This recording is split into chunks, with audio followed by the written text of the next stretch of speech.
Hi, this is Roger in Finland, and today we're talking about and talking to the DJI Mic 2. And for the impatient ones, what I want to cover in this video are 4 things I love from this microphone system. First one, it does record 32-bit float internally. Second one, if you have the receiver, you can remotely operate the transmitters, which is very useful in some scenarios that I'll go through later. Then no cables with Sony cameras, and no cables is always good. And finally, the general form factor and usability, and even the back and the case, in my opinion, are really well designed and I like them a lot. Now, a couple of things that I don't love about it. One is the see-through aesthetic and with the internals being visible. I'm not sure about that design choice. Maybe I would have preferred a matte solid surface. And the next one is that this video is not sponsored by anyone, which means that I had to pay for the DJI Mic 2. But now let's go for some more details. So first of all, 32-bit float and maybe a brief explanation on what it is. 32-bit float in practice means that you have almost unlimited dynamic range when it comes to audio, as long as you are not clipping the microphone. This microphone, or if you have any other 32-bit float recorder, whatever microphone you do have attached to it. One thing to remember is that it's pretty difficult actually to clip microphone. I could be now, for instance, shouting at this one.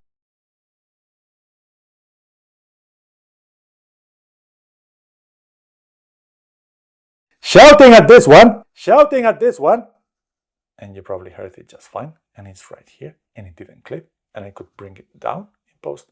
So that's what 32-bit float is. Think about it. If this is the dynamic range of the microphone, so all of it, when you have a 16-bit recording, it means that there's only a portion of that you can record. It's because of science and technology, but think about it. This is what you can record out of that range that the microphone would be capable of. And when we adjust the gain, what we're saying is which portion of this are we trying to record. And this is really loud and this is really low. If we have the gain cranked up, it means that we're trying to record these bits, and anything after that is clipped. If we put the gain really, really low, and it means that we are somewhere here and loud noises would be correctly recorded, anything under it would be almost inaudible, and then when you try to boost it in post, it has a lot of noise. The 16-bit, 24 would be bigger, and 32 in practice covers the whole spectrum of noises that might be in this earth. Now, this was almost non-sciencey science, but what does it mean in practice? You don't have to care about the gain. Just turn it on and record, and you can deal about the gain afterwards. I mentioned it, and I will talk about having the receiver plugged into a Sony camera. So if you're recording into the camera, that is not 32-bit float because the camera doesn't know how to do it, and I'm not sure whether the transmission allows it either. 32-bit float is recorded only internally, but it's more than good enough for me because nowadays the auto-sync features from DaVinci Resolve are really, really good and really easy to use. Then it's a remote operation. So we have the receiver, one that you would mount on your camera, where you would hold it on your hands like this. And now, for instance, I can see. And now you can see that there's one of the microphones is connected to it, and you can see the levels, you can monitor it, you can see the red box, which means that it is recording. But this allows you also to change the settings of the microphone, the low pass filters, the mode of recording, and a few more things. And even more interestingly, you can turn on and off the recording from here. And the use case where for me this was really useful very recently is I had an interview, low budget, zero budget with friends, but anyway, No, mä oon ollut aina sussa vastaan pelaamassa. in front of the camera, and then I had this microphone on them. Ollaan pelattu monta kertaa. Susalla on niistä hyviä muistoja. Tai jos hopee on hyvä muisto. Pitihän se mainita. No pitihän se. Mutta jokunen muisto on tässä muille valmentajille, muistaakseni ehkä Susankin kanssa naurettu pari kertaa. Että hän teki jonkun megascreenin mulle, niin mä ajattelin, että mä kostan ja juoksen vähän niin kuin tahallani päin sitä. There were planes flying above, there were kids screaming around, so I needed something very close to the people, but then I didn't want them to have to fiddle with these things. So I had the receiver on top of the camera that I was monitoring, and as soon as I turned on my recording, even if I was recording into the camera through the receiver, I did not really pay attention to the gain and was it clipping or not, because I said internal in the camera will not be 32-bit float. So I thought I'm going to record in the transmitters again, just to be safe. But the people did not care. I just told them, please clip this on, you put the magnet inside if you want, and then I'll turn it on and off from here. Super practical feature. And I'm aware that this might be common for all the other alternatives, but I just like this one because that's what I have. Then quite a few of the modern Sony cameras have the multi-interface hot shoe that has a lot more connectors for digital transmission of data and whatnot. And Sony is making their own XLR adapters, especially for the FX series, but anyway, you can mount it on the ZV-1, the camera that we're filming right now, the A7 IV, and many more. The interesting thing is that now DJI has released this little thing, which is basically an adapter that you can just mount this thing on top, and then you mount the receiver by using the multi-interface hot shoe. So forget about cables. Forgetting cables, it means practical things. First, well, there's no cable, that's nice. You don't need to open the flaps. There will never be anything covering the screen in case the microphone connection is on that side. It just makes it a lot easier. Not 32-bit float, so the camera will record internally what it can, but still really practical. Why to record in the camera and in here as well? Depends on your workflow. My guess is that with auto settings, and you can choose what camera are you recording in. So this will kind of set the gain based on the default settings of the camera. Most likely you will have good enough non-clip audio inside of the camera. But if you want to be safe, you want to have the 32-bit float file.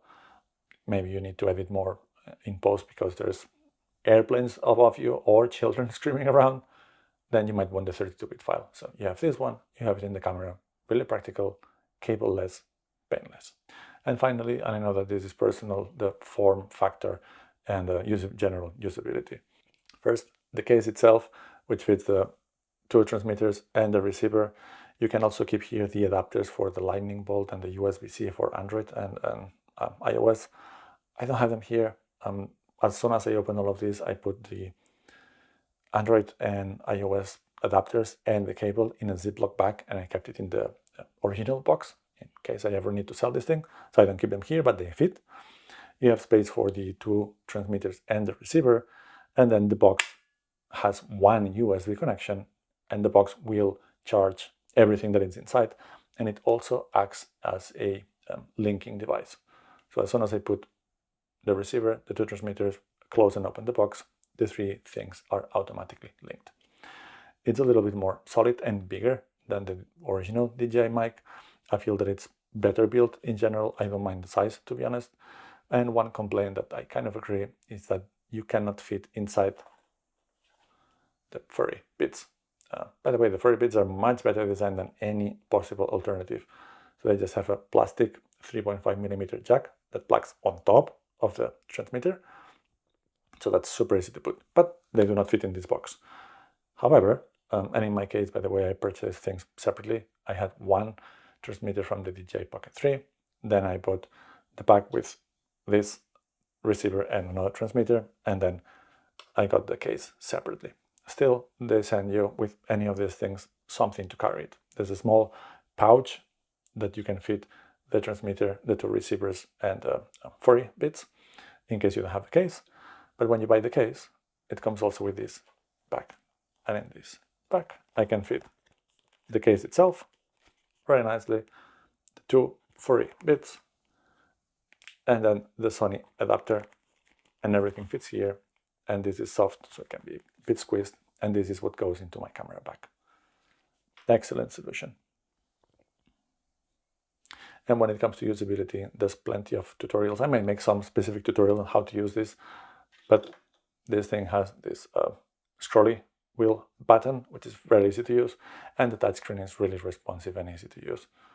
So usability, definitely one of my favorites. I've had some of the Rode wireless microphones, the first iteration, and already at that point I liked much more the original DJI Mic or the original DJI Mic, and I think that this is just much better.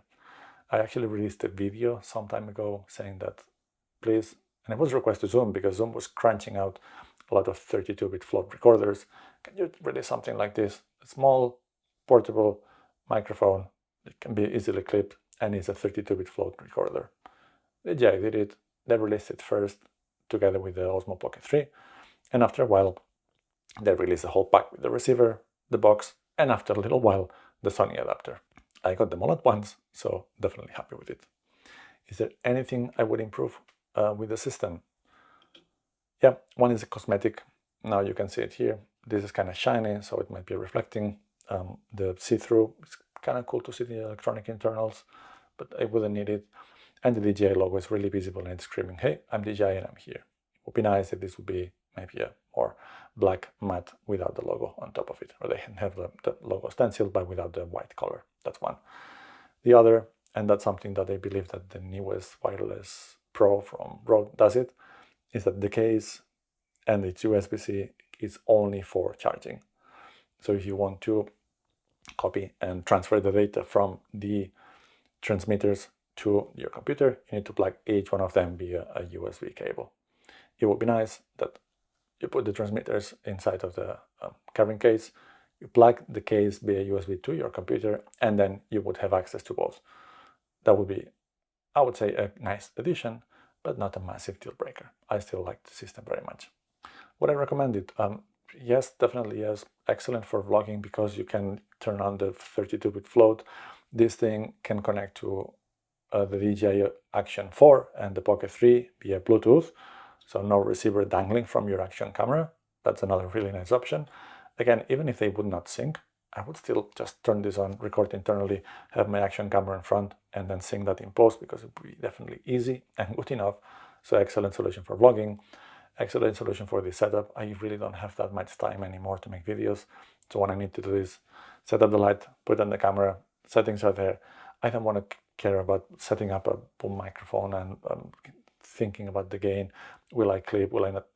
This thing goes to my chest. I turn it on, and I know that I'm going to have good quality audio, and I know that I can deal with any silly dynamic range things.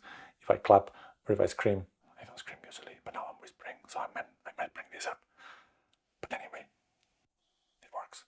So, would I recommend it? Definitely yes, but consider whether you need the whole package. In my case, because I was doing this interview or potentially more interviews with two people at the same time, having the two transmitters was really useful. Having the receiver to then be able to turn them on and off on my own without having to care or having to tell anything to the talent, and I just let them be themselves, which was great from about the interview. So then you want the receiver. The case is useful because it charges everything and it's easy to carry, but you might need only this and one transmitter. You might want this one transmitter and the case. Maybe you don't care about the case because you're always carrying power banks and that's good enough.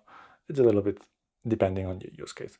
Fortunately, they offer the option of buying everything together, receiver separately, receiver and one transmitter separately. You can also buy a transmitter, the white one, and which is totally different. So if you're going out with white shirts and whatnot and you prefer that color, you can do that as well, and it will work equally well. So definitely recommendable. Lots of options depending on the use case. But that's it for today. Hopefully you enjoyed the video. If you did, please like and subscribe, and we're gonna see you soon for some more.